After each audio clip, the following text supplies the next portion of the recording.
There are 5 participants in the meeting. This meeting is being recorded.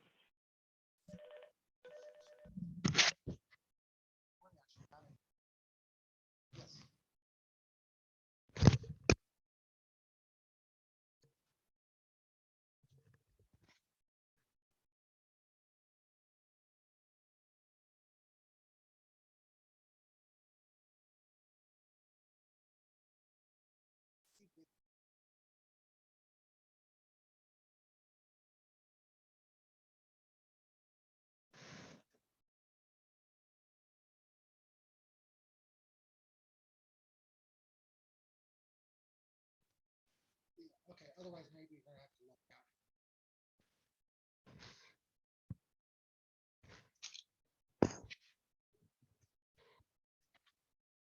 Folks, they're still attempting to fix it.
Pat, can you hear me?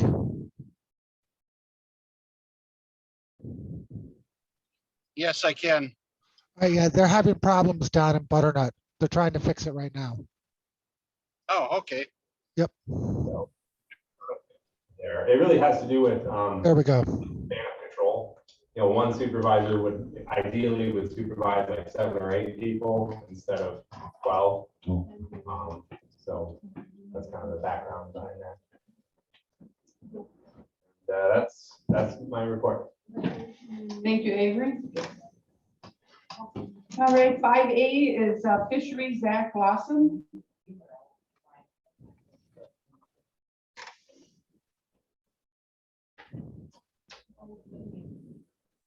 Zach, can you hear me?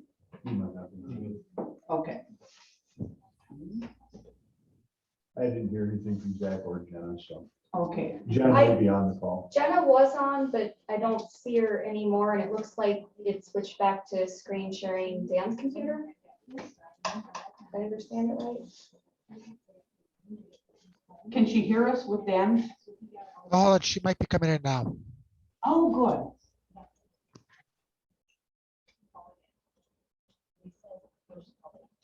So while we wait for Jenna to get into Dan's office in Ashland, we'll be doing a wildlife update from Jenna Melanowski. Okay. And just give her a minute to get to the computer.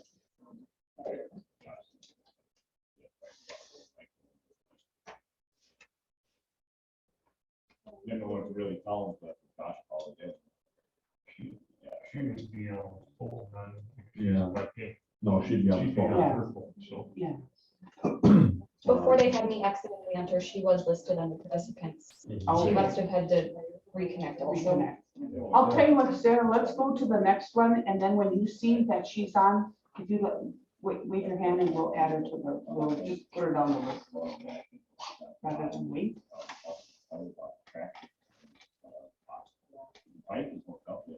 Let's move on, and when she comes on, we can add her in there. We've done that before. All right, so we're gonna go from Jenna, then Avery already spoke, so he's done. And number 6, the snowmobile ATV report from Bill Chandler.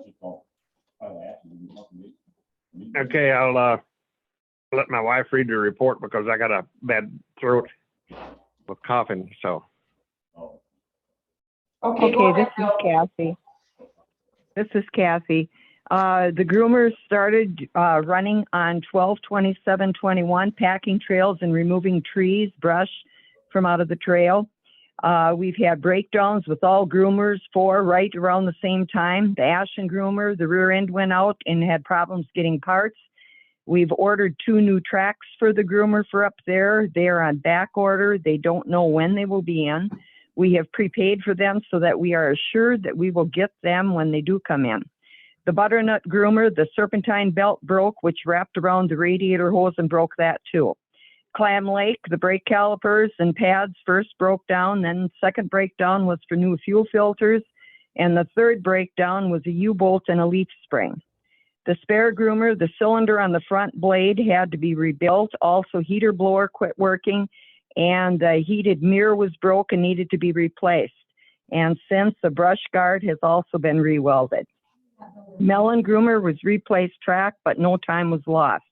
Broke a part of the drag and replaced that part, and for that we were down 1 day. Bill went and picked up all the parts and delivered them to all the groomer sheds so that they can be completed the next day if possible. The regular trail inspections are ongoing, done throughout January and February. Posted reroute signs on Trail 9 in the Clam Lake area. And logging signs were delivered to a butternut groomer to put up, but logger had already put them up on Trail 12. Delivered stay on trail signs to the butternut club for them to put up for a landowner out on F. We worked with a landowner and got an easement from him, also gave him some no snowmobile signs and replaced the stop sign for him, also put up 3 stay on trail signs for his property. We met with an individual in the butternut area that wants to groom, explained much of the responsibilities and duties to him. We answered many of his questions, and he is ready to be trained. Working daily with groomer operators. One of our seasoned operators has trained 3 operators this far. Very soon he'll be training the one I just spoke of. We have had another operator come out of retirement, start grooming again to help out. He's also trained another operator. And at present, those 2 are grooming in the Clam Lake area. We're thankful for all of our operators that we have and the ones that have come forward to help. Taking care of daily phone calls. However, we have experienced a lot of negative remarks coming out of our own area. The other day, we actually got a phone call and the guy said, "I am calling you for an honest trail report, as I am reading too much negative stuff. If only we could get the point across to those doing this, that they are destroying Ashen County tourism, which includes their own area." Snow reports to the Ashen Chamber is ongoing, which then goes into Travel Wisconsin and to Pat for local Facebook page. Completed the first claim under the new GPS units in the groomers.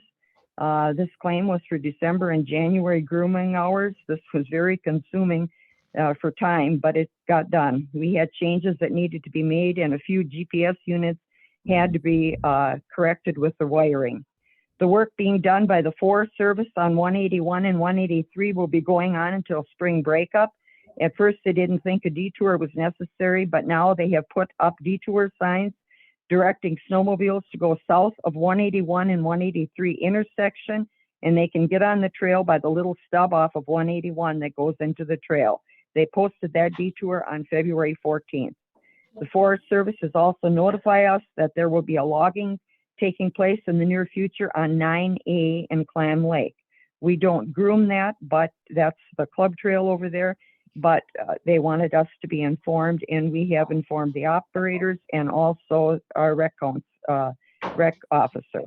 And all the maps have been delivered. That's the end of Bill's report. We have a question here from John Weiner.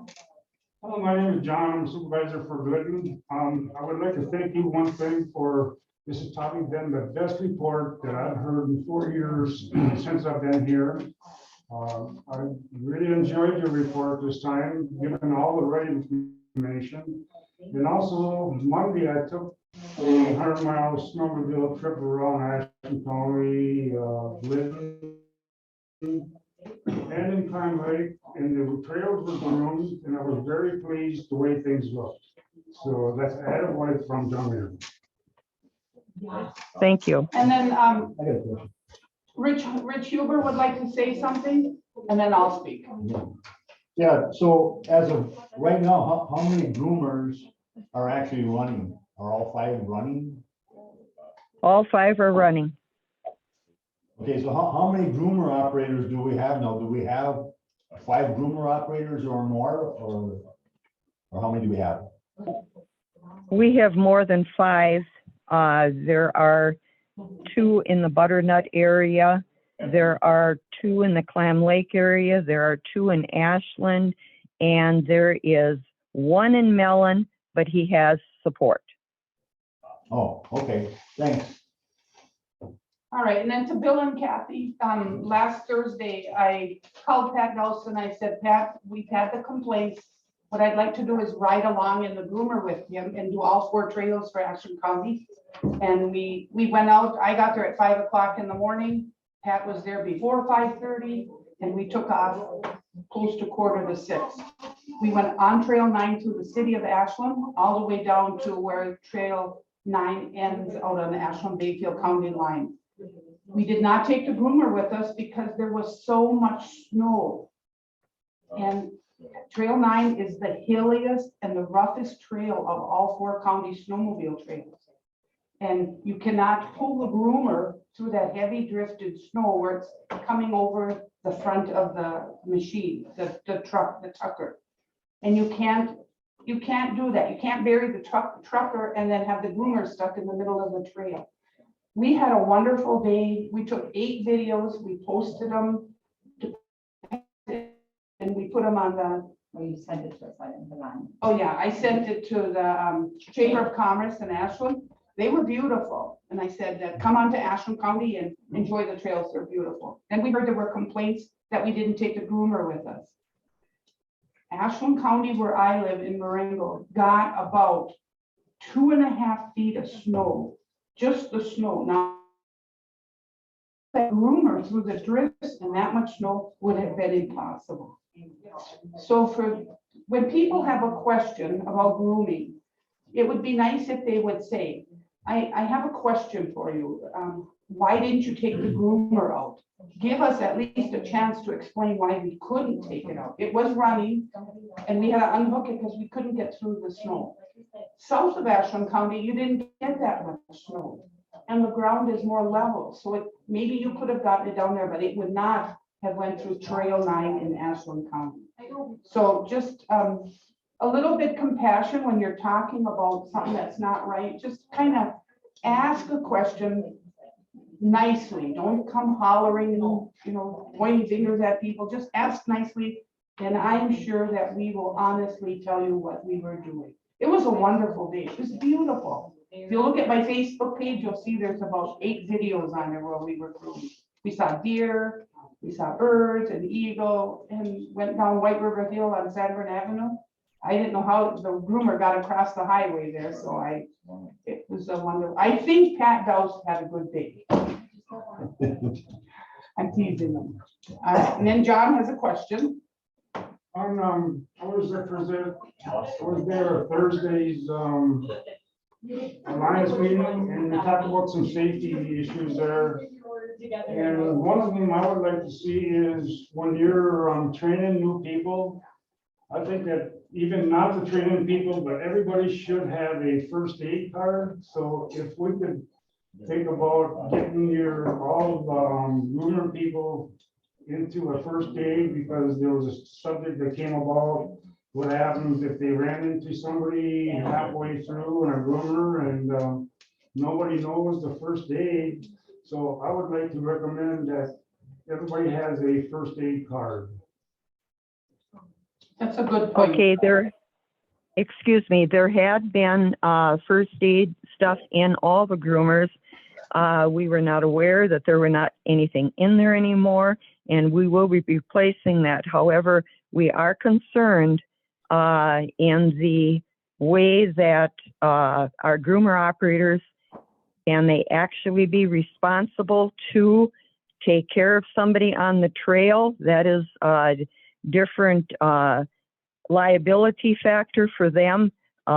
They could touch something the wrong way if they're not educated medically, and we could have a lawsuit on our hands. So that we have to check into. I can speak to that.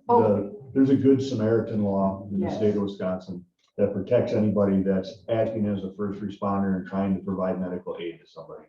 So even if they screw it up, they're protected by the Good Samaritan law. Thank you. Thank you. All right. Are there any other issues that somebody would like to speak about? Here's your chance. All right, we'll move on to number 7, the Recreation Officer report from Bruce Jonas. Jenna is back. Oh, Jenna's back. Okay. Jenna just came back on, so let's go pick her up and do her report. Jenna, go at it. Yeah.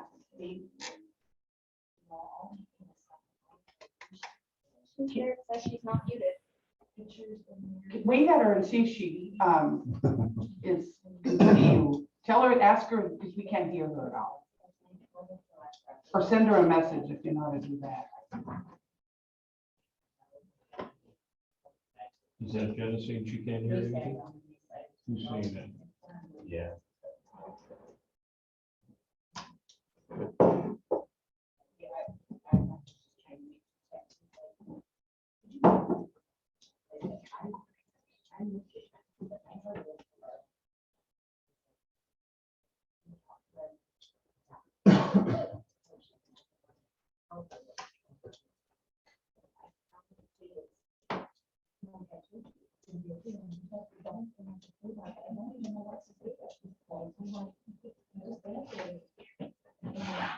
No luck?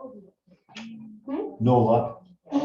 She had responded in the chat, said can't hear me, question mark. I said, we can't.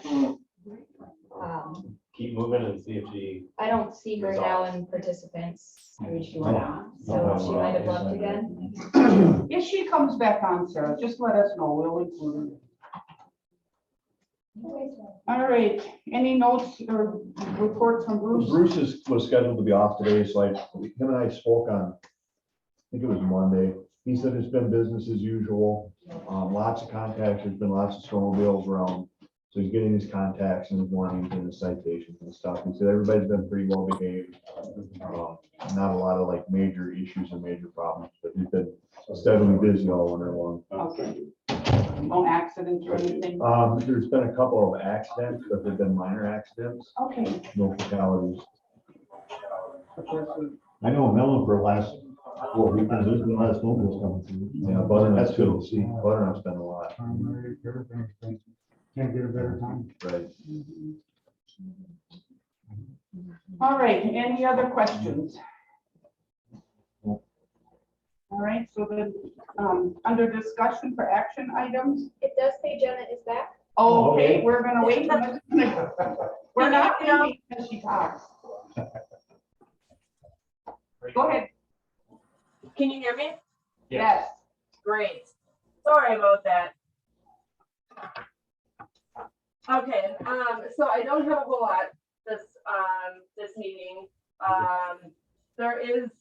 So right now we're working on bear den check surveys. And what we're asking from the public right now is if they know of any bear dens that are active, which means that they have at least one bear in it, that they contact the DNR and submit that observation. With the assistance of wildlife staff, research staff is going into these bear dens and collaring them and taking hair samples in order to identify reproductive success, cub mortality, looking at taking genetic samples of the hair and doing carbon, I forget what it's called. Anyways, looking at the hair samples to identify their diets. Let's see, I think there was one other thing, I guess just litter size and litter frequency as well. So these they're going to be collared for 7 years and tracked for 7 years. So that's how we're going to be getting that information. And so if anybody, especially the foresters, if you come across a bear den or especially an active bear den, please get in contact with me and I will try to go in and check it out. And then if it is indeed active, we will send in the researchers and myself to color them. At this point, we're not using any volunteers, but it is something that might be possible in the future. Other than that, there may be a switch of this liaison position. Eddie Shea up in Ashland may be asked to be the new liaison for Ashland County. Everything's kind of preliminary. I've been transferred to the Violets County position, which means I will no longer be in charge of, or the liaison for Iron and Ashland County. So anything that needs to be wrapped up before March 28th should be done as soon as possible, because that is my transfer date. And other than that, that is all I have. Jenna, we have a question here from John Wiener for you. Sure. Last meeting there, we talked about your auto tracking. How is that coming along? Good question. I have not done it in Ashland County. Eddie Shea has been doing it in Ashland County, and I know that he has, well, as of last week, he had one more track survey to do in the county. So he is completing them and it is getting done, but I don't know as far as observations go.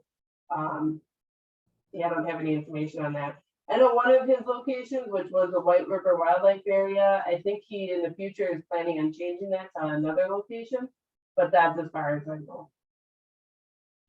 Also, I'm going to put the link to the bear den checks. So if you want any more information on that or how to record observations too, because you can do it online, I'm going to put that in the chat for you guys to use.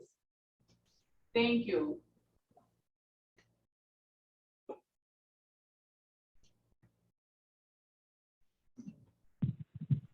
Anything else?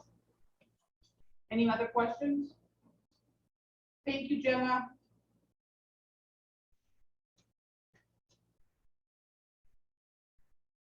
All right, next we'll go on to the Forester Administrator's Report. The first item is asking approval to advertise our timber sales. We won't open them until June, but this gives us the ability to start putting on maps for practices and stuff. Marty? Marty makes a motion to give permission, and we need a second.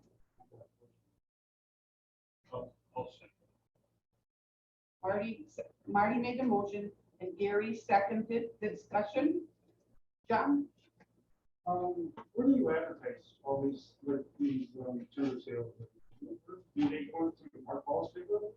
We usually put an ad in the Park Fall, well, the Price County paper now, it's in the Park Fall paper and the Ashland, the paper up in Ashland.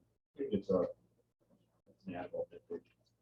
You know, like living in melon papers, you have tons of loggers, small time loggers that I've talked to that they would be interested in small logging operations. And all the big loggers usually do the bigger bids, but the smaller ones, they are telling me that they don't know where to look for the information. Now, if you go to the Forestry they're in every paper. So I'm curious if we could put them in melon and the wooden paper, because we have a tremendous lot of loggers in both of them towns, and we don't know the information that comes out. One thing we would have to check is the cost. It might be cheap, it still might be cheaper, even if we get one sold, we still be cheaper than. Well, if they're interested in a bid, they could contact the forestry department any day of the week and say, when are your bids coming out? I mean, if I was a logger and I was looking for work, who got contact? Contact the DNR and the forestry. I mean, if they're not getting the daily press, I understand it, or whatever other paper. But I've just gone through billing for the papers, and it's really expensive. No, the Forest Service got all sorts of money, so. If I'm a little logger, sale, well, paid for, right, It's lengthy, but it's April. I'm getting information from the law. Right, but it's in the logger call the forestry department and say, when are your bids coming out? Yeah, when they, well, but if it was in the paper, they would definitely see, Right. hold up there, that's my opinion. I mean, if you're in the dark, you're in the dark, but if it's in front of you, it's more of a process, and if you sell one sale, it pays for itself. I don't know, I'm talking to lower, smaller loggers that would like to see that stuff in the paper, like you say. The forestry department from every paper, and I think that we could do the same thing, just to see if it helps. Try it for the first time, and if it doesn't work, well, that's fine. I guess we do a lot of, a little more advertising, I think would be more aggressive. Well, I can check on the costs and see what the costs are. Come back next month with meeting with some numbers. Make a decision if that's. Well, it's a lot more expensive than a person thinks it is. We put an ad in that, like I said, it's about that big. We try to keep it as small as we can. Okay. And our advertising budget, I think, is $600 a year. We advertise twice, and that $600 is gone. So, but I can get some cost estimates on what that space would cost in these other two Just what papers. a lot of them telling me, I go with the kind of. Sure.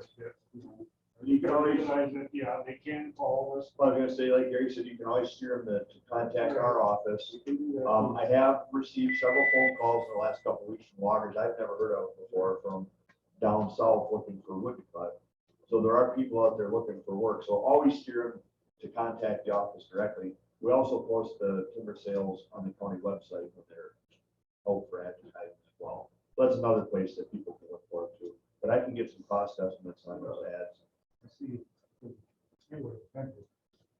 And to John and Chris, I personally know that the melon paper is not outrageous. It's a very even, and Glidden is too. They're small town papers.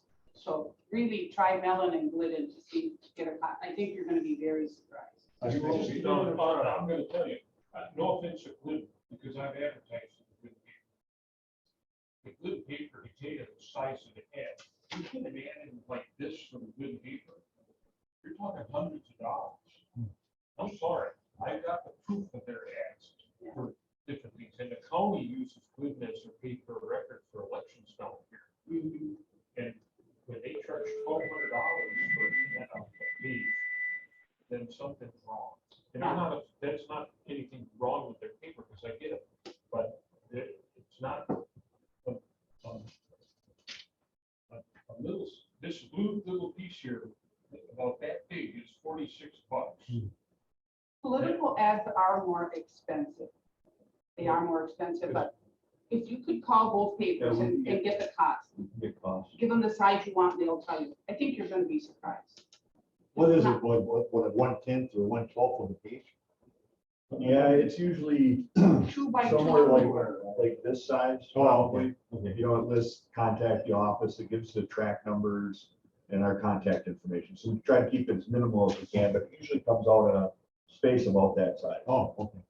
And it, like I said, our budget is like $600 a year for advertising. We do it twice a year, and we use all of that money. But this comes out twice a year. And then Correct. You're only publishing the paper that's twice a year. Correct. For the timber sales, correct. Okay.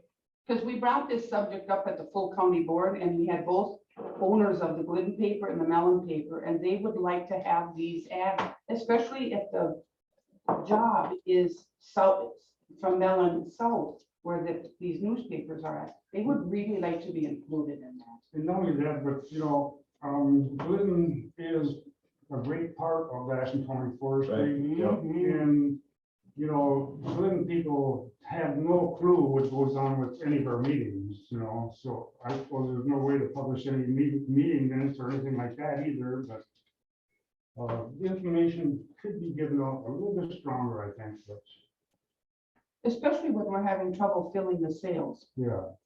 If we weren't filling 100%, maybe we wouldn't have to, but Marty's got his hand up, so. I was just gonna say, it wouldn't hurt to try it once or twice. Yes. To see what happens. Yeah. Back. Yeah. About that. Right. Thank you. All right. Chris, anything else? You've got a motion on the floor Remind me again. to approve the. To approve timber the- sales. Oh. Marty made this motion Yep. and Gary seconded it. Yeah. I'm just let me put this in. All those in favor? Aye. Aye. Motion approved. On item B, I just had conversation with the state, the guy at the state that is reviewing our edits of the 15-year plan. He does not have his review of our edits done. He advised us to not take this agenda item up today, because if we miss something or he missed something and there's gotta be a big change made, then we'd have to come back and go back to the county board a second time. We don't wanna do that. So I would ask if we could put the 15-year plan off until next month. He said he would get the edits back to us as quick as he could if there were any. We made all the changes he requested in the first go around, so I don't anticipate any changes, but just to make sure that something doesn't drop off. And Chris, I think that's a great plan because we don't want to adopt the plan and then find out we missed something, somebody didn't catch it. This just gives us a second line of, so we're not making a mistake. So I'd like to make a motion to postpone the approval of the 15-year plan until next month. I'll second that. Kathy makes the motion and Rich Huber is seconding the motion. All those in favor? Aye. Aye. Okay, Motion the- approved. The next item is the carbon credit stuff that I handed out before the meeting. I'm gonna try to keep this as short and simple as I can. I don't know if you guys are all familiar with carbon offsets or not, but there's a program, there's a thought process in the world above my pay grade that big companies like IBM, Apple, Google, GMC, Ford Motor Company, they want to be able to tell their consumers that they're carbon neutral. So the carbon that they put into building a car, or building a computer, bringing that stuff to market, they offset that by buying what are called carbon credits. They find those carbon credits wherever they can find them. And one of the places that they've turned to are managed forests. So every day that a tree grows, it's taking carbon out of the air, and using that carbon in its plant growth. That's the carbon offset, the growth that occurs in the forest. It's in the forest, it's in the grass, it's in algae in the lake, it's anything that grows is taking carbon out of the atmosphere and putting it back into the ground. So they've created this carbon offset program that these companies buy carbon credits, and then they can turn around and advertise to their consumers that they're carbon neutral, or that they're working towards carbon neutral. They're trying to be green and responsible. So what this does is it provides an opportunity for county forests like Ashland to sell carbon on the American Carbon Registry. And that's what this proposal that I brought to you today represents. The company is called Blue Source. They're probably one of the oldest players in the carbon offset market. They've been around since 2001. There are a lot of new companies coming into the carbon markets right now because carbon is a hot issue out in the world of consumerism, where they make stuff and they sell stuff. So the first handout I gave you is just an overview of who Blue Source is and what it is that they do. The second is the nuts and bolts breakdown of their proposal to Ashland County, specific to the county forest, and what it can mean to the county and what it could mean to Blue Source. So when they set up a carbon project, they ask us to sign a 10-year contract with Blue Source. Blue Source handles all of the marketing of the carbon, the sales of the carbon, because quite frankly, I have no idea how to sell a carbon credit. I just now know what a carbon credit is. They handle all of that work for the county. They take a cut of the proceeds that comes from the sale of the carbon, and then the county gets the remainder.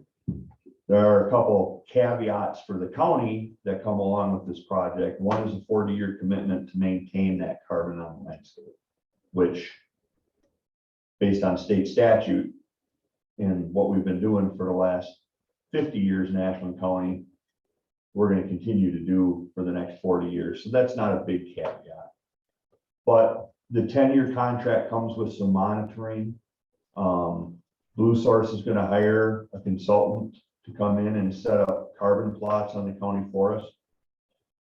It becomes the county's responsibility to maintain the data on those carbon plots. So however many plots they come in and set up, we have to verify that data on a 10-year basis. So we'll just take that number of plots divided by 10, and every year we'll go out and do that number of plots. So then at the end of that 10-year period, all our data will be current. They will come in at the 5-year mark and do basically a paper audit. So we can verify that what we say we've been doing is what we've actually been doing.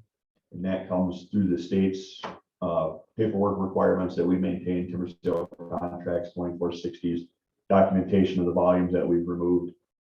The plots that we take are going to be documentation of the growth that we put on in the county forest.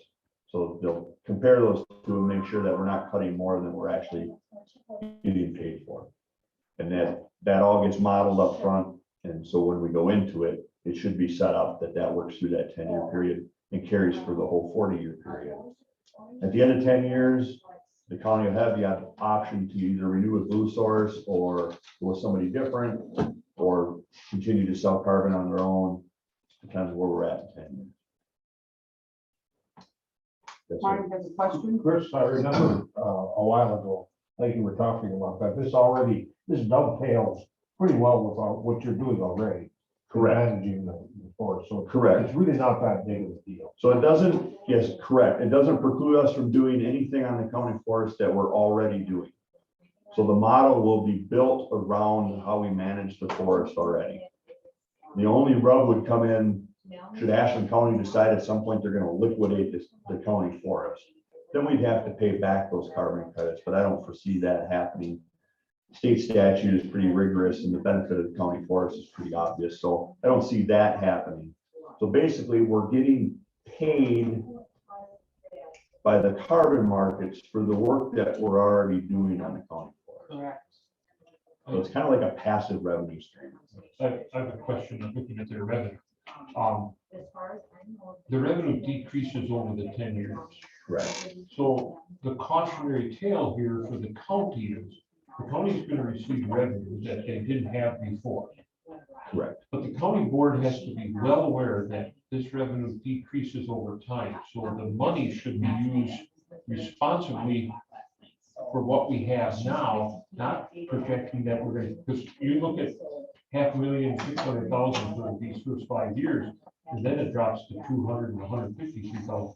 The county board has to be really careful when they say we're going to have revenue to note that this revenue is not the same every year. Correct. And as it goes down, we better not be using this money for other projects that we're not going to be able to afford later. It's great that it's there, but that's my cautionary tale on this, to make sure that we use it responsibly.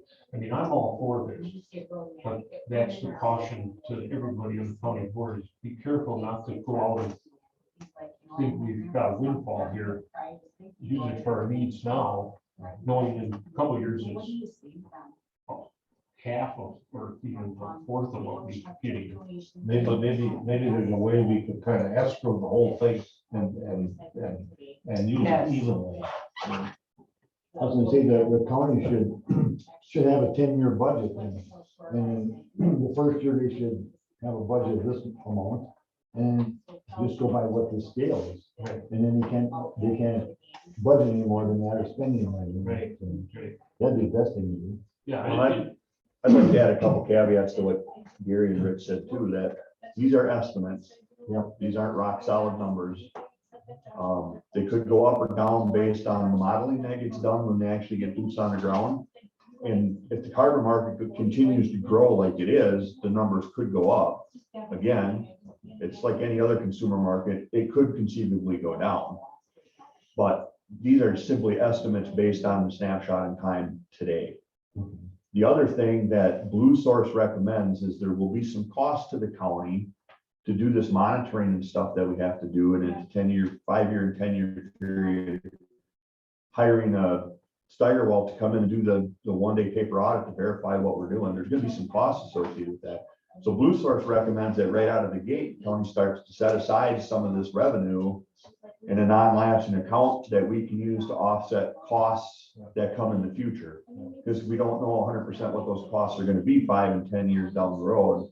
So they recommend that the county, they're recommending almost $250,000 put into this monitoring endowment. Now that I don't think it needs to be quite that high, but $50,000 a year should be taken out of this revenue stream maybe and set into a non-lapsing account to cover the costs of the monitoring that has to be done for this project too. So it doesn't come at the 5-year period and I come to you and say, hey, we got to come up with $75,000 to do this monitoring or whatever. And just so that we're sure, the expense, like in 2022, 135,000, if their numbers were right on this sheet, that expense is, we would still see revenue of 536, and the expenses is, they're saying that the revenue is actually 700,000-800,000. Correct. They're gonna take theirs off. Correct. Okay. Why does that volume sold drop like that, Chris? So I asked the same question because I couldn't figure it out in the documents they provided me. They created this thing they call additionality. Never heard of the term additionality, but basically what they said is they're going to take a snapshot of the county forest when they come and set up the initial model. And there is a big quantity of carbon represented on the county forest at that snapshot time. And so they want to take that carbon to market as well. So they market that carbon that already exists, less the harvesting. And as you go forward, you start whittling off that big pile. And when you get to year 5 or 6, that's when it flips. And now you're looking at your growth instead of the big pile of carbon that you started with. So that 18,000 units or whatever, that'll be fairly steady then from Correct, going forward. 2027. Correct. Because using the bulk of it right away. Correct. So they're saying the mature forest is better than as you cut, and then it takes time to replenish that. Well, so picture the forest as a big bucket. And right now, that's the carbon that's in the bucket. They want to be able to sell that carbon until they get all of that carbon that's in the bucket sold. And then every year, the forest puts so much back in the bucket. And that's what we're working on then when we get to year 5 or 6, whenever that transition occurs. So then instead of working off that whole bucket full of carbon, you're only working off that little bit that gets added every year going forward after that. But they want to capture that whole bucket full of carbon when they start. One other comment. So this is like a big chunk of revenue that the forest has never had before. And we talked about making sure we can use some of that revenue to cover our costs to be in this type of program. But perhaps consider taking it a step further and reserving even just a little more for projects that stay on the forest. I know the county's got not a good budget situation as things go, but think of the ways we could spend it on the forest. Planting projects, recreation projects, roads, things like that. We should put some money away every year for that too. I mean, It's a completely new stream of money. And the other thing that we don't know is what are our sales going to be like? If the timber market isn't as good as it was 5, 6 years ago, compared to what it was this past year, we may need this revenue to offset our goals. So, right. So do we need a motion so this can go forward? Yes.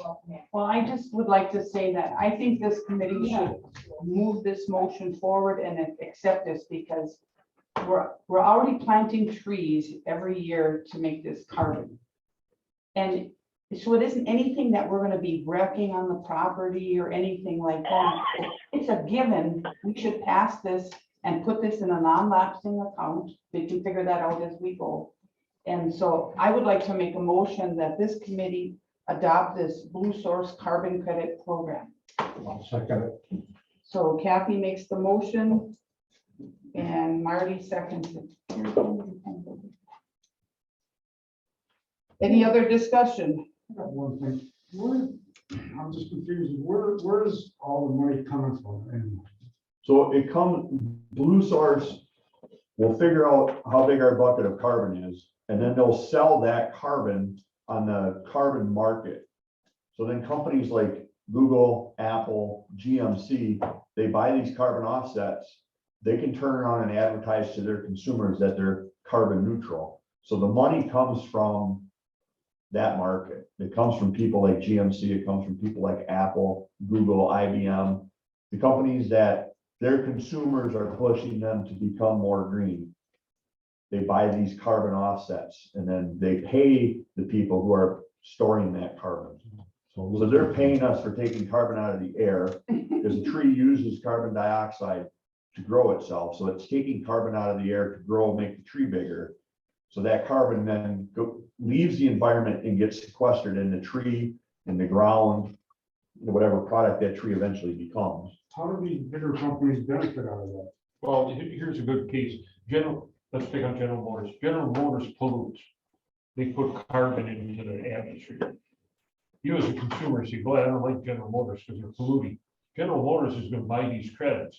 Then they're going to come to you and say, hey, I put 10 tons of carbon in the atmosphere, but I just purchased 10 tons of, so they can say to you, It's a requirement for big polluters, right, to cap their pollution and Yeah. kind of trade the rest. It's a green, yeah, the green thing. I like to think about this as me giving $50 to the Sierra Club for the junk I left in the National. Forest. correct. You got it. You're right on.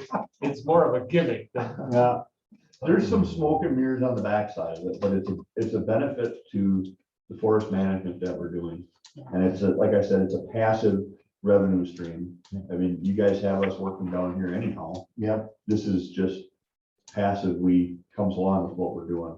I think it's good because it gives us a source of income, so we get pretty Absolutely. stable. I was gonna, just one question, you said 10-year and 40-year. So in those 10-year be set in stone. Then after 10 years, you said we got an option, or can we just get, if we wanted to get out of it altogether, we can't do that. You could, at some point, the county could choose to get out of it altogether, but then they would have to pay back. Oh, you have to. Carbon credits. Oh, okay. Would like small withdrawals be a big issue, Chris, like a 40 here and there? I don't think so, because I think the way Josh explained their modeling is they build in a buffer for that kind of thing to have happen. And they also provide an out. Let's say we get a big tornado that comes through and blows down 90% of the county forest. Obviously, we wouldn't be putting the carbon on the landscape that we had contracted for, but they've got like an insurance clause in the language of their documentation that protects against natural disasters. And I made a note here for 10 years from now, Rich, I made a note that you'll bring that up at our next meeting in 10 years. Yeah, I probably won't be along either. I'll be carbon, I guess. Well, would you want to pay us up front? I could, eh? Give you the money right now. And as this goes through the process, I don't remember if it's finance or executives meeting next Tuesday. So Dan wanted this, it's on the finance agenda as well, and then it'll go to the full board, and then we'll start working with Blue Source to develop the project and the modeling and all that kind of stuff. Obviously, I'll keep you guys informed as what's going on and where we're at as we progress through it. Any other questions? All right, so we need a, yeah, we got a motion and a second, so all those in favor? Aye. Motion passes. Thank you, guys. I just got a couple other things just for updates for the committee.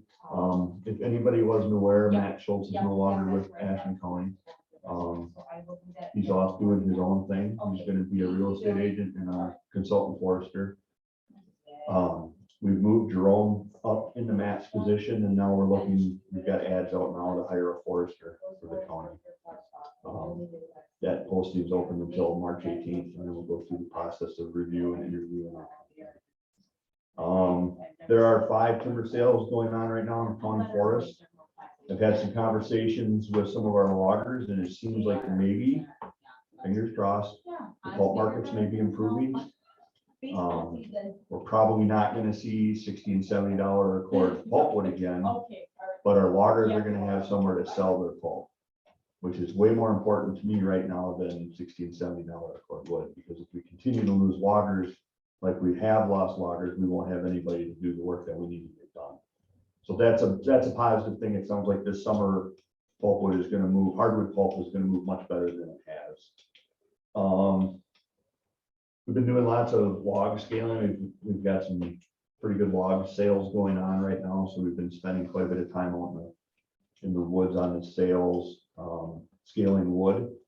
And the other thing is I'm meeting tomorrow with individual James Redinger from Superior Plumbing to finish up our plumbing project over here this spring as soon as the snow melts and the frost comes out of the road.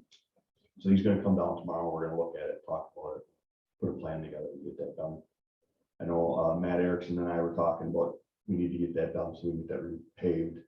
So as soon as they get down this spring, they're gonna get that finished up. Good deal. Other than that, it's business as usual. I've been trying to get caught back up and tying up loose ends from being sick, so. Yes, sir. Is there any word on that Rapids, mill on? They've been purchased or are in the process of being purchased by a Norwegian firm or a Swedish firm. Initial information says they don't plan on immediately reopening that mill or reopening it at all. So it's kind of up in the air yet. But from what I understand, the hardwood pulp mills, because of the loggers that we've lost, the horsepower that's left the wood, they're not where they want to be inventory wise. There's paper shortages going on and the hardwood pulp mills are screaming for wood. So Sappy should be taking more. A lot of the wood that used to go to Rapids is going to Segola now. And it sounds like their yard's going to open up after breakup quite a bit. But nothing in Rapids yet. Yeah, you probably weren't here when we talked about making the process of bidding for loggers easier for like just having a check that they can write a personal check instead of going through, I don't know if you remember or if you were updated on that. Well, that's been brought up in the past. Okay, so where's that at then? I guess that's, I would leave that to the committee's discretion. Okay. I mean, that's a policy issue, so I would leave that to the committee to set that policy. I can say that we've had problems in the past when people have written personal checks and they don't clear. Okay. That's not to say that if the committee wants to go that direction, we can go that direction, that's fine. It just could add a layer of consternation to the process. Well, the person that was here that buys timber was saying that it'd be a lot easier, and less complicated, and do more bids. So if we could get more bids. That was Matt.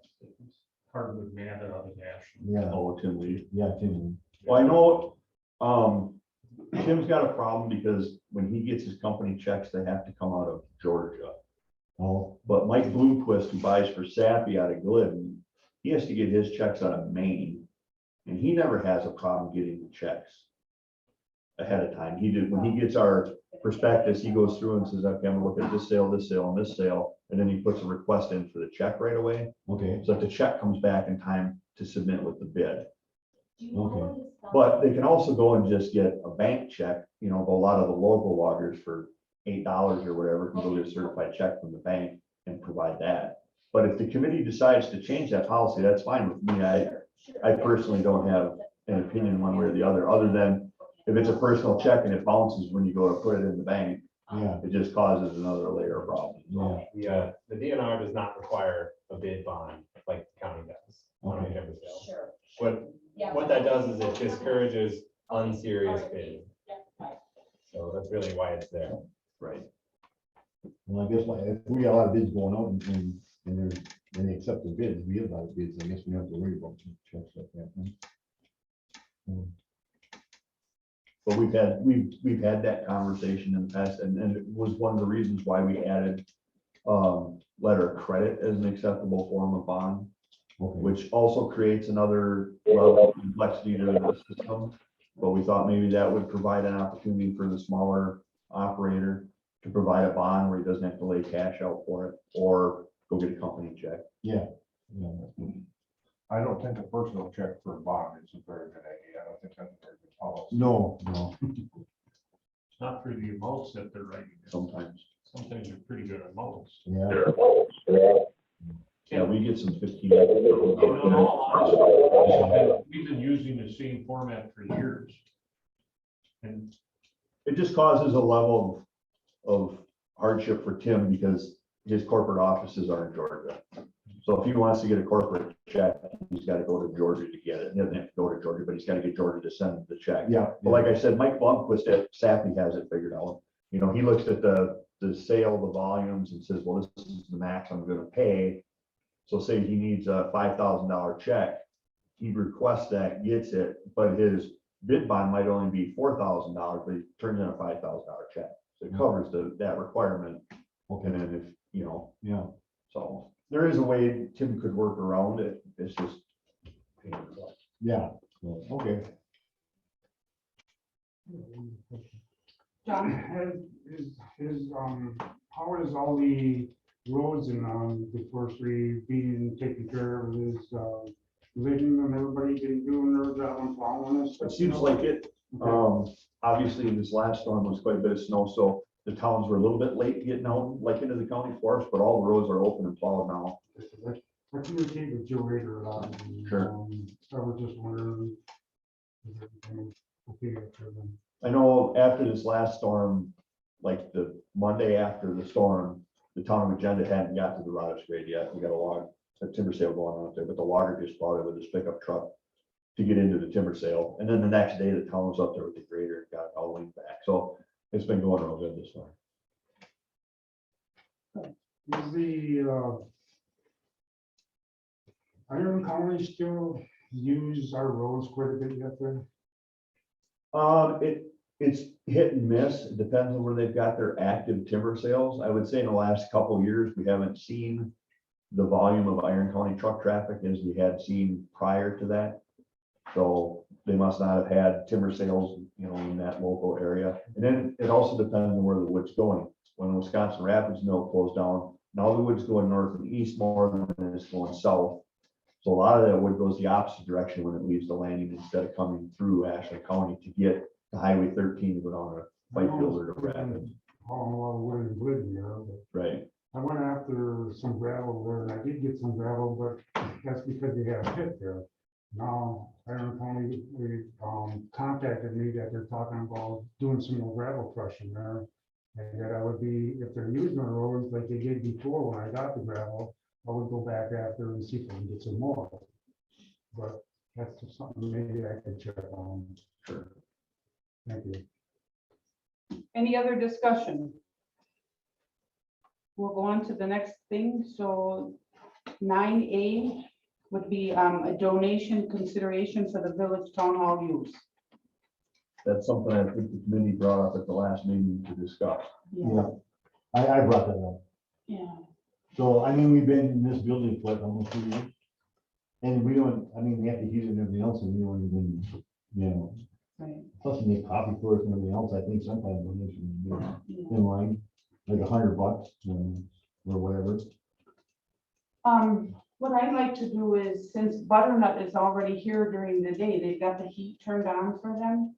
So, Rich, were you meaning $100 a month? No, $100, just a donation of $100. Oh, I was thinking maybe like $25 a month. Oh, like So I said, they shovel the sidewalk, they make coffee, it's nice, and it's handicapped accessible. We do help take care of the sidewalk. What? We help take care of the Yeah, sidewalk. Okay. They just, can I intervene? Sure. I'm here, yeah, I'm here every day, so you guys aren't inconveniencing me by any means whatsoever, so it's, we utilize this building for, we have basket weavers, they turn up the heat on Sundays that we don't charge them, so I don't feel like the village needs anything, because I'm here one way or another, so I would rather the forestry just keep your money and keep everything else afloat and don't worry about us, because I'm here. And I mean, if I make you a pot of coffee, it's not making or breaking the budget at this point, so.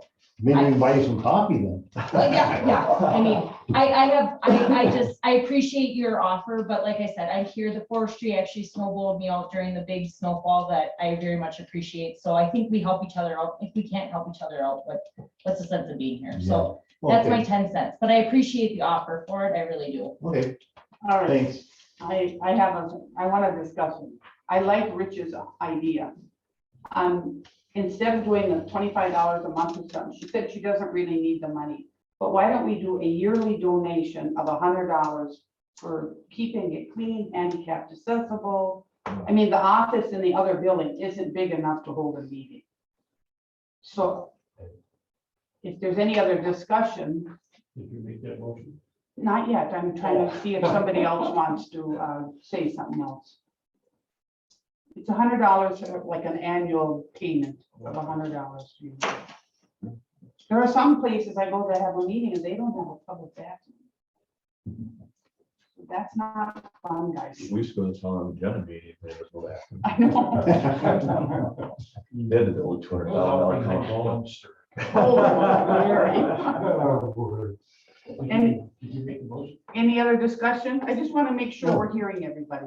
No, I just brought it up just so that, yeah, Yeah. something.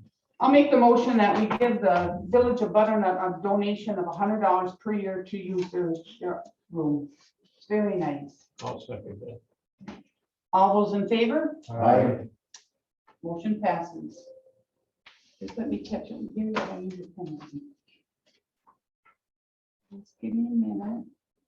I have two. All right, passes. Good deal. $100 a year to Village of Butternut. All right, good deal. So now let's go to 9B. And it says Town of Morris is seeking support for a 4-season multiple-use trail from Mellon to Copper Falls State Park. Discussion. I have a big discussion. So before Kathy starts on her big discussion, we received a letter. They're requesting both verbal support from the county or the form of a letter that they can use because they're going to apply for a DOT TAP grant, which is an 80-20 matching grant for 22-24. So they would like a letter in support of their project. And it also said in the letter they're seeking a financial support. So I sent them our rec grant application, which is due at the end of the month, and this committee would review in May. So that's all I've got to say about it now. It's up to the committee. All right, so here, I just got this letter today. And it was dated August of 2020. Yeah, I brought that to the county board then. So here's the issue that I'm having. So where they're putting the beginning of this trail in the city of Mellon is where John McLaughlin Field is. And that's my family's park. Yeah. So nobody called us and said, can we get rid of your park to put a parking lot in? This is the first I heard of this. I'm not again, I would like it tabled until next month. Because the mayor talked to me about it and he said they're gonna take out John McLaughlin Field. And I said, is that where Grandpa's park is? And he said, yes. He said, I didn't realize that. He said, I won't support this. Okay. I have no idea where the parking lot is going. It does. You can table it if you want. I would just like it tabled until I can talk to the mayor and find out. Because we've already moved John McLaughlin Field from Crestview Apartments. And then they put it in the city garage for about 2 years till they found a place. Now the mayor moved it to where the baseball field is. We have picnic tables, grills, an American flag. My mother pays for new flowers every year, a new flag. We do all the upkeep on it.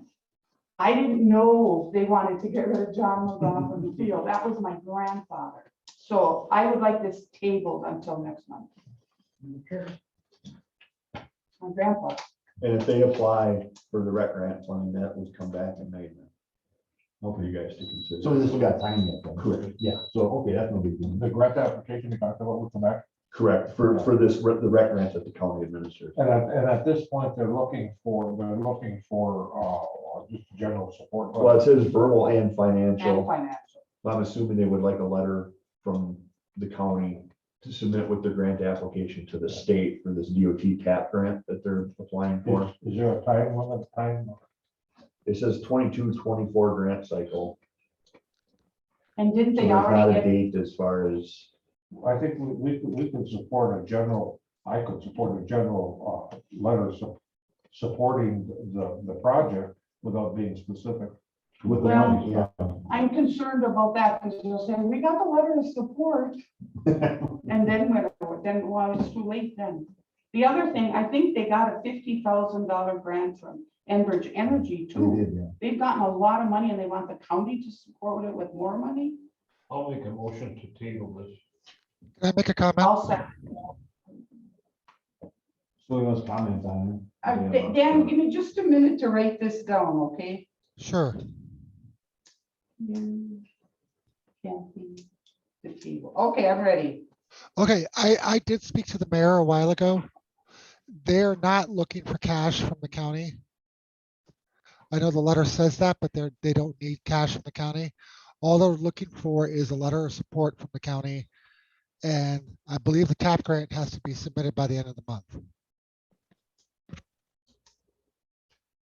And this is Gary, I'll go on record, is if Kathy has concerns over where or how they're gonna do it, I still would support my motion to table it. And just to reiterate what Gary is saying, they're taking away a park that we've worked on for many years. And the mayor didn't realize that it was where they were gonna get it. It's called John Lawson Field. And it's a little park in honor of my grandpa who did a lot for the city of Mellon. And if I have to call my mother and said they took the park away and they made it a parking lot, she's not gonna be happy and you don't want mom coming to the meeting.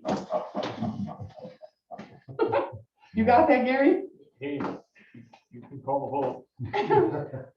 So Gary made the motion to table it. I seconded it, and all those in favor say aye. Aye. Thank you to the committee. Thank you, Gary. All right, I'll make I'll give it. your mother my address. And just so you know, the judge in Ashland County in about 1963 brought my grandpa in front of the county board and presented him with a citation for doing all this work for the city of Mellon for free. And he cut the grass around the city with a hand sickle, and we have pictures of that. And I think some of the old timers here would know who they are, and to take that out now and say, move your park again for a parking lot? I don't think so. Maybe we could work together and the city can make more room to put the park at the end after the woods. Maybe we can work that out. City of Mellon got all kinds of room. Yeah. All righty, so we're gonna move on. Mary.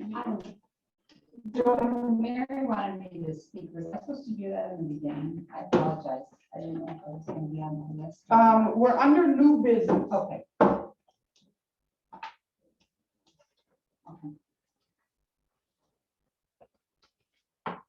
So you want, Yeah, okay, you can I'm go. sorry. I thought you were saying under new business, so I was like, I don't see it on there. So I dropped off. Hi, I'm Joanne from the chamber. Hi, Joanne. Mary had another meeting today, so she sent me, wanted to drop off our new visitor guides are out. And this is our main mailing piece. That's this nice one with the kids at, looking out at the waterfall there. And so this is our main mailing piece. When anyone calls us and asks for information, or they are coming for any of our events that we promote, if we run an ad, this is what we send out for people to come. And then when they call us on the phone with the number on here, we always try to find out where they're coming from. So if they're coming from the Wausau area or the southern part of Wisconsin, we try to drag them through Highway 13 instead of going the other way, and tell them about different things that they can see along the way. So we wanted to let you know there's businesses from all around the county in here. And this is a self-supported brochure. You know, the money rate we get from the ads pays for the brochure. So that's our main mailing piece. We also, when people call, I don't know if you're aware of different brochures we have, but we have the Waterfall Brochure that tells them about all the waterfalls that are in Ashland and Bayfield County. Actually, it goes throughout, you know, Iron and up in Superior to.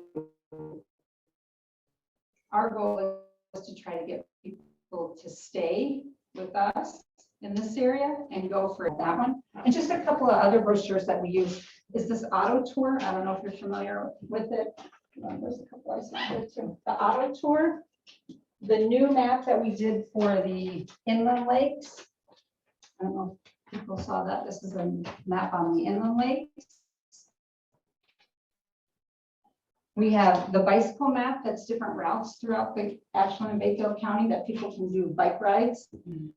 And they're on, it gives them, this is really neat, it gives them actually like miles that route would be. It's really neat, but they go throughout the county. And then this auto tour and motorcycle map, this is really cool. It tells them about different, it's kind of for people, motorcycle and auto fancy old cars, you know, that they like to go on old windy roads and do stuff like that. But it gives them routes that they can go. And then it also has in here, it talks, you know, about the different counties. It has a little blurb in here, you know, about the different counties. So just wanted to let you know, we also work with a company called 5 Star that they distribute the brochures, the visitor guide mainly, and the waterfall through Minnesota and Wisconsin, you know, at different rest areas or stuff like that, that they distribute it, of course. They just picked up from us, first got the visitor guides in the beginning of February. They picked up 25, they distributed those throughout Wisconsin and Minnesota. So wanted you to know that. Back to the snowmobile trail. We talked, I personally talked to Bill probably 2 to 3 times a week during the snowmobile season. Even if there's like a little flake, I'm calling him saying, it's snowing, Bill, what's going on? So we try to update that as much as we can. We try to be honest, like you were talking earlier, the county is long and different things happen in different parts. So it's, on some of the places you can't, you have to list a certain inch, you know, of snow. And so you have to kind of be like more in one area and less. So we kind of try to go between that fine line. So when Bill gives us the report, we put it on Travel Ashland County site, Visit Ashland County site, Travel Wisconsin site, and Snow Tracks. So it gets put on all of those. We update that 2 to 3 times a week. Even on the weekends, Bill and I will chat, you know, and talk, and Kathy, if she's listening, sorry, Kathy, but we chat, you know, to go over those things. So just wanted you to know how that was working with that. And then we're also working on updating Travel Wisconsin. They got a new site. And so there's different things listed in the county, if there's events, free business or event, and make sure that everything is up there. So that's, you know, something that we're working on now as well. Mary wanted to know if anyone on the board knows of any new businesses or any business that has expanded. Let her know, because they might be eligible for the Bounce Back Better plan. And she wants to make sure that she gets everyone in on that, that she can get in there. The deadline is June 2022. I dropped off some of the brochures for anyone. If you want any of the other ones, let us know. Also, if there's any events, I know I've bugged a few of you. I was talking to the gal earlier, but if there's any events that are happening in Glidden, Mellon, Butternut, please let us know, even if they're ones that aren't happening until October. But if you know that, we can put them on the calendar, because people are looking ahead, and it helps us when people are coming to tell them of different things that they can do, so they stay longer, you know, and find things to do. And then if you have any photos of anything in the area, you know, shoot us an email. You know, I think you have Mary's email. Send them to us. We'd love to put them on the county site, you know, post them on our Facebook when we have that, you know, or just use them when we need in the guide, when we need filler spots. But, you know, a lot of times locals take the best pictures of something fun going on. So if anyone has any of those, we'd really appreciate that. Does anyone have any questions? Yeah. So I know that. And I don't know if I can answer it. Yeah. You guys been working so hard for Ashland County to do this, all this mapping and all this wonderful stuff that you've been doing. So one question, have you noticed any changes in what's going on like now compared to when you first started off on this 3-4 years ago? Do you mean with people coming or? And the input of everything, you know, do you get a lot of input from people that are well liked with everything, or is it still kind of like the old way here? Well, I don't know if I'm 100% understanding you, but from visitors coming, we wish people could be in our office every day to hear what people have to say about our whole area. I mean, they come up here and most of the time they think there's nothing north of, 8, but that we have electricity and running water and there's things to do. And that's the one surprise when they come in and we start telling them, they're like, oh my gosh, I was only gonna stay a day. Look at all this stuff that I can do. Well, we're gonna have to either stay longer or they come back. So that's something that we've always had, that people have said and they enjoy. Were you talking about negative feedback? Like I know that they were talking about cutting the budget. Is that what you were talking about? Yeah. I mean, we just do what we do. I mean. That's what I say. I'm so well liked. You're doing such a wonderful job. That I would just. Yeah. Well, we enjoy what we do. Mary and I have been there, both of us, for 25, 26 years. Yeah. I say I try to get fired every year because that's the only way they're going to get rid of me. But any input, Mary, I always feel that Mary's open if anyone has anything to say. Maybe we have tried it, and she could explain that, or maybe it's something that we need to try. So I don't think that she's not open to trying anything, but I do feel for what the county, budgets for us, we go beyond, doing stuff because we're always trying to promote to get people to come and stay in the whole area. What always shocks me is that the wonders of Ashland County, we promote to the outside of Ashland. And yet I can guarantee you, if I went around Ashland County and asked people where's Morgan Falls, they would not be able to tell you. It is amazing that no one knows that there are 200 to 300 people a weekend going to Morgan Falls in the summertime. And half of Ashland County doesn't even know where it is. I'm a transplant, so I'm not from here. And when my husband and I moved here, we were supposed to live here 1 year, 26 years ago. He took the job sight unseen, and I'm like, okay, well, let's go. But we traveled around and did a lot of the things. And friends that we had met here were like, well, I've never done that. I've never done that. And we go to Morgan Falls probably every year now and tell people about it. Copper Falls we go to. Another hidden gem, and I know it's not in Ashland County, but is Potato River Falls. If you haven't been there, that is like the most amazing thing, So and that's what we tell people, go to Mellon, stop and see the murals, you can make a day trip. That takes a whole day to do all those things. So, and Sarah knows, it's fun to see Sarah. She used to work at the Daily Press and would work with us on a lot of things. When we had a funny story, maybe Mary's told this before, but when she was writing for the press and we had big granite out in Marengo, she was laying in the grass taking a picture one time and they thought it was a skater dam and they were like, skater dam, skater dam. They ran over and she was laying in the grass taking a picture. So it's fun to see Sarah again. But please, yeah. Mary or Joanne, one thing I think is the amount of city tax that we got from tourists coming to this area, renting hotels, eating, was fabulous last year. Oh, well, the last few years. It's been crazy. We hope it stays like that now that people have come and realized it, but. Especially after COVID, reduces a lot more. And the house, you put a house on the market for sale? Oh, yeah. It's crazy. It's gone in 3 days. It's not even on the market. Yes. And Kathy's videos she did, I just mentioned to her, they were nice, but I told her to take a picture from the back after it's groomed, because that's what the snowmobilers want to see. Not the snow in front, although the trail is beautiful, but they want to see that it's a nice groomed trail, and then we can get that. It's called Synergy. We're working together to make this a better place. Thank you all. Thank you, Joanne.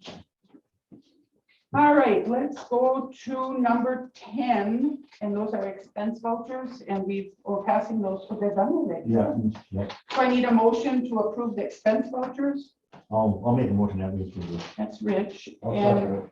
Marty will second it. All those in favor, or any discussion? Aye. All right. All those in favor of the motion? Motion passes. And the next meeting will be March 6th, or April 6th. April 6th at 9 o'clock. I won't be here, so. All right. We may not have one. Yeah, I might have it anyway, because we just, we canceled the other one, so. We're staying at night. You go to Arizona or Florida? No, going to Hawaii. No. Okay, now. Ooh, and you're taking all of us with you? Yeah, I have to find some big suitcases. Anyway, so April 6th is the next meeting, and Gary just asked, are we doing it at 9 or 8? I'd like to have it at 9 all the time, but yeah. That's fine. Okay, we'll keep it at 9. That's what the committee wants. Because you can't buy no bakery rolls at 8 o'clock in the morning, not open. Now, Rich Huber, the bakers are there at 3 in the morning making donuts. They work nights. They work nights. Anyway, so the meeting will be April 6th at 9 o'clock in the morning, and now I'm asking for an adjournment. I'll make that motion. Gary makes the motion. I'll second it. John seconds it. All those in favor? Aye. Aye. Motion passes. Some coffee. Roll.